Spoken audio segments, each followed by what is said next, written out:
कई बार ग्रह गोचर करते करते ऐसी अवस्थाओं में चले जाते हैं जहां हमें लगता है कि यह प्रभाव अपने बहुत अच्छे नहीं ला पाएंगे, लेकिन वह बहुत अच्छे प्रभाव ले आते हैं। कई बार हमें ऐसा लगता है कि ये बहुत अच्छी कंडीशन में चला गया और ये बहुत अच्छे प्रभाव लाएगा, लेकिन वह बिल्कुल निष्क्रिय हो जाता है, अपने प्रभाव नहीं ला पाता है। ऐसा ही कुछ अगस्त महीने में भी हो रहा है। अगस्त महीना कह लो या सावन का ही महीना कह लो, जहां आप साक्षात महादेव के करीब पहुंच सकते हैं। सावन का महीना महादेव का अति प्रिय महीना है और उस महीने में आपके साथ गोचरीय घटनाएं क्या हो रही है ये अपने को जानना है, और इसका निवारण कैसे किया जाएगा अगर कोई बुरे प्रभाव भी आ रहे हैं, यह सब अपन इसी वीडियो में जानने वाले हैं। नमस्कार मित्रों, मैं भानु प्रकाश शर्मा, एस्ट्रो भानु शर्मा चैनल में आपका हार्दिक अभिनंदन करता हूं। कन्या राशि के लिए क्या प्रभाव होंगे, ये सारे के सारे प्लेनेटरी मूवमेंट मैंने यहाँ पे लिखे हैं, आप समझ सकते हैं, देख सकते हैं। पहला मूवमेंट जो हो रहा है वह शुक्र ग्रह का हो रहा है। शुक्र ग्रह आपकी खुद की राशि में आ रहे हैं।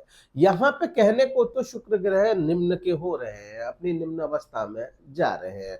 निम्न अवस्था वो अवस्था है जहां पे कोई भी प्लेनेट जो होता है वह बड़ा कंफर्टेबल नहीं होता। उच्च की अवस्था मतलब वो प्लेनेट बहुत ही कंफर्टेबल है और वहां से प्रभाव ला सकता है।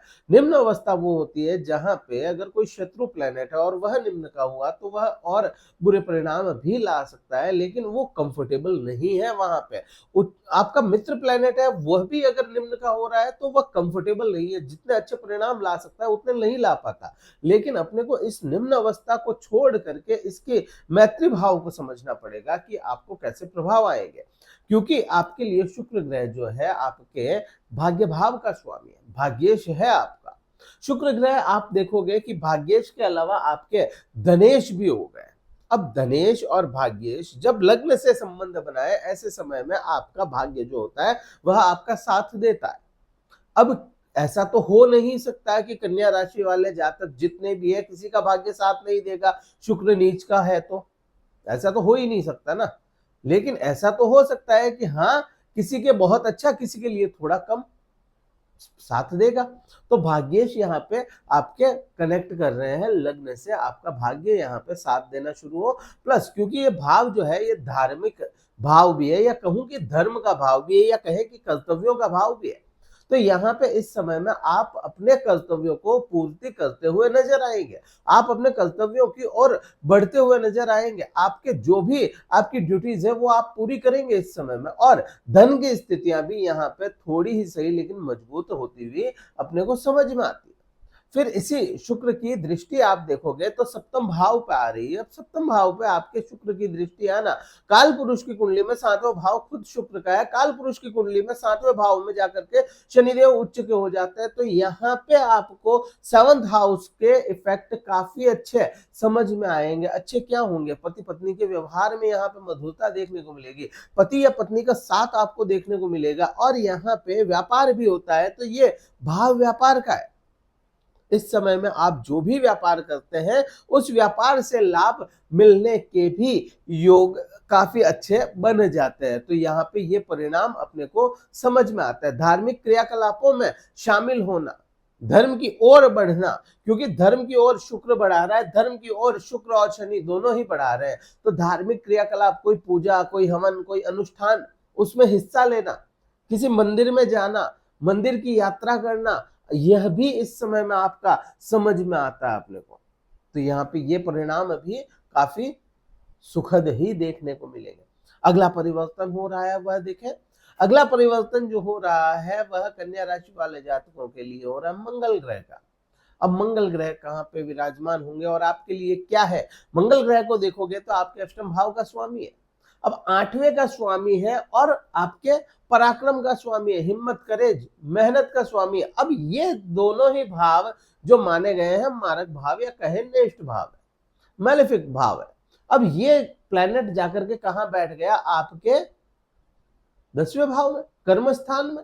अब जब कर्म स्थान में बैठ जाए तो अपने को क्या समझ में आता है, कर्म को लेकर के मेहनत अधिक करनी पड़े, क्योंकि मेहनत के भाव का स्वामी है ये। आपको अपने करियर पे मेहनत लगानी पड़ेगी, जोर लगाना पड़ेगा, आपको वहां पे मेहनत करनी पड़ेगी, तब जाकर के आपको रिजल्ट भी सामने से देखने को मिलेंगे। दूसरा, इस समय में आपके द्वारा कुछ ऐसा आप जो कर्म कर रहे हैं ना, कुछ इस टाइप से उलझ जाए वो कर्म कि आप मेहनत तो कर रहे हैं लेकिन वो क्रैक नहीं हो रहा, मेहनत करते हुए भी वो पूरा नहीं हो रहा। इस महीने आपकी कश्मकश यही बनी रहेगी कि मुझे जो प्रोजेक्ट मिला है वो ठीक हो रहा है नहीं हो रहा है, लेकिन काम में लगे हुए हो। ये स्थितियां यहाँ पे अपने को प्रगाढ़ समझ में आती है, और यहीं से आपके साथ में अग्रेशन भी बढ़ना शुरू हो जाएगा। आप थोड़े से अग्रेसिव हो जाएंगे अपने काम काज को लिए, यहां थोड़े से अग्रेसिव हो जाएंगे आप लोगों से मिलने जुलने के लिए, थोड़ा सा है ना अग्रेशन यहाँ पे अपने को इस महीने समझ में आता है। फिर अपन आगे बढ़ते हुए चले तो अगला परिवर्तन जो हो रहा है वह बुध ग्रह का हो रहा है। बुध आपके लिए क्या है, आपका राशि स्वामी, कन्या राशि वाले जातकों का राशि स्वामी है ये। अब बुध ग्रह का ट्रांजिट जो हो रहा है इस महीने 2 बार ट्रांजिट करेंगे। एक बार तो करेंगे 5 तारीख को, एक ट्रांजिट जो करेंगे वह करेंगे 22 अगस्त को। अब ये जो 17 दिन का पैच है ना, इसमें कुछ चीजें थोड़ी सी बदलती हुई नजर आएगी। अब ये बदलती हुई क्या नजर आएगी, आप देखिए 5 तारीख को जब बुध ग्रह कर्क राशि में चले जाएंगे, यहाँ पे खुद कौन बैठे हैं, पहले से उच्च के होकर के बृहस्पति ग्रह, गुरुदेव बृहस्पति का साथ बुध को मिल जाएगा यहाँ पे। और जब ये साथ मिलेगा, बुद्धि और ज्ञान एक साथ मर्ज होंगे, यहाँ पे आपके जो डिसीजन है, यहाँ पे जो आपका काम है, उनमें भी थोड़ी सी ग्रोथ देखने को मिलेगी अपने को। उस समय में आपके जो लाभ है वह आपको मिलते हुए नजर आएंगे, केवल और केवल आपकी बुद्धि और ज्ञान की वजह से। इसी समय में आप देखेंगे अगर आप विद्यार्थी है तो आपको यहाँ पे किसी तरह का कोई काम, जैसे सपोज कि अपने को कोई कोर्स करना है, अब वो कोर्स कौन सा करना है उसके लिए आपका दिमाग चलेगा। आपको कोई जगह बदलनी है विद्यार्थियों को, वो दिमाग चलेगा उस समय में। पढ़ाई में अच्छा रहेगा ये महीना, पूरा ही महीना अच्छा है पढ़ाई में, लेकिन हाँ कुछ बदलाव अपने को यहाँ पे समझ में भी आते हैं। फिर यहाँ पे मैं प्रेमी जोड़ों की अगर बात करूं तो इस समय में 5 अगस्त से लेकर के 22 अगस्त का जो समय होगा, प्रेम परवान चढ़ेगा इस समय में। यहाँ पे प्रेमी जोड़ों को कोई भी समस्या नहीं होनी है इस समय में। और यहीं से मैं बात करूं संतान सुख की, तो संतान सुख भी इस समय में आपको मिलता चला जाएगा। बहुत सी ऐसी इस समय में ना बहुत चांसेस ऐसे बनते हैं कि आप अपनी संतान की वजह से गौरवान्वित महसूस करें, ये भी एक योग बन रहा है। फिर जैसे ही 22 तारीख को ये ट्रांजिट हो जाते हैं, बुध की बात कर रहा हूँ, साथ के साथ चले, 22 तारीख को जैसे ही ये 12वें भाव में ट्रांजिट करते हैं ना, तो 12वें भाव के प्रभाव बदलेंगे। 12वें भाव में कौन सा प्लेनेट है वो समझना पड़ेगा। 12वें भाव में केतु पहले से बैठा है, ठीक है। आपके सूर्य जो है, सूर्य वह भी यहाँ पे कब तक आ जाएंगे, 17 अगस्त को सूर्य भी आ जाएंगे, 22 को बुध भी आ जाएंगे, 3 ग्रहों की युति बन गई। अब बुध जो आपका राशि स्वामी है, सूर्य आपके लिए शत्रु प्लेनेट बनता है चार्ट के अकॉर्डिंग। अब वो खुद वहां पे होगा, तो वो भाव क्या है, न्याय का भाव है। इस समय में आपके साथ में न्याय होगा। हाँ, इल्जामात लग सकते हैं, किसी प्रकार के आरोप प्रत्यारोप आप पे लग सकते हैं, उसमें कोई संशय नहीं है, लेकिन न्याय जरूर होगा। किसी के कोर्ट केस वगैरह चल रहे हैं तो उसमें आपको कुछ पॉजिटिव रेस्पॉन्स देखने को जरूर मिलेगा। तो ये प्रभाव अपने को समझ में आता है। हाँ, शैया का सुख की मैं अगर बात करूं, 12वां भाव शैया का सुख है, तो यहाँ पे प्रॉब्लम्स आने के योग बनते हैं, बट 22 तारीख के बाद में वो योग भी पूरे पूरे समाप्त हो जाते हैं। तो ये चीज अपने को क्लियर समझ में आती है। अब इस महीने और कौन सा ट्रांजिट है जो विशेष है, एक विशेष ट्रांजिट हो रहा है, वह हो रहा है 3 अगस्त को। राहु ग्रह अपनी नक्षत्र को बदल रहे हैं। अब राहु जब नक्षत्र को बदलेंगे, वह राहु किस नक्षत्र में जाएंगे, धनिष्ठा नक्षत्र में जाएंगे। और राहु आपके लिए कहाँ पे है, 6ठे भाव में है। धनिष्ठा नक्षत्र किसका नक्षत्र है, धनिष्ठा है वह मंगल का नक्षत्र है। तो यहाँ पे पूर्ण रूप से राहु आपके शत्रुहंता योग बना रहे हैं इस समय में।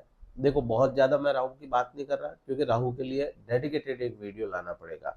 राहु बहुत बड़ा चैप्टर है, ठीक है? तो फिर भी मैं यहाँ पे बात करूँ ना, तो राहु यहाँ पे आपके शत्रुओं पे विजय प्राप्त करवाते हैं। जॉब में किसी प्रकार की समस्या होगी तो उसको खत्म करेंगे। आपके आपके कलीग्स आपको परेशान कर रहे हैं जॉब में, तो उसको भी यह राहु ठीक कर देंगे। ये परिणाम तो अपने को देखने को मिलेंगे। कैसे? अब जो भी अपन गए कि भाई उपाय के लिए क्या करना चाहिए, महादेव की आराधना करें, सबसे बड़ी बात तो एक ही है। दूसरा, शिव अभिषेक करें, जलाभिषेक करें महादेव पे। अभिषेक के साथ में कुछ सुगंध, जल में, दूध में कुछ सुगंध जरूर मिलाए, ताकि आपका जो शुक्र है ना, वो निम्न अवस्था का, वह काफी हद तक आपको अच्छे परिणाम देने के लिए सक्षम हो जाए।